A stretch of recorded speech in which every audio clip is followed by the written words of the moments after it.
Welcome back, it's Anthony. In this video we're going to talk about the song Apple Tree. To start off, make sure that your kids know how to sing the song from memory. If they can't, the song will typically start to fall apart once they try to play the game. To start, get your kids in a big circle and then have them join hands. The next step is to have your kids figure out which direction they're going to be traveling. I typically will have them travel in a clockwise motion. Sometimes it helps to actually take an analog clock and put it right in the center of the circle right on the ground, and they can see the direction that the second hand is ticking. And that will help them understand the idea of clockwise, which will help in pretty much any other folk circle game that they'll be playing in elementary school.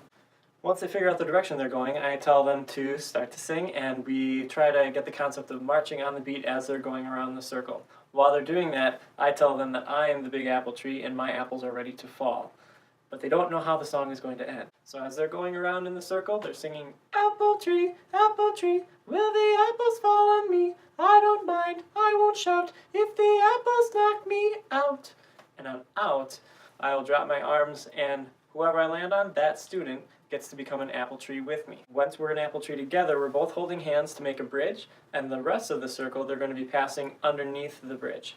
So now it's apple tree, will the apples fall on me? I don't mind, I won't shout, if the apples knock me out. So now once you caught the third person, the teacher, the first student, and then the second student, I tell the second student that they're the apple seed, and the apple seed flies around the world, and wherever they land around the circle, that's where their tree starts to sprout. Once the number of trees gets pretty large and the number of students moving around the circle starts to get smaller, I will tell the first graders that they can let go of hands so it's a little easier to navigate around the circle.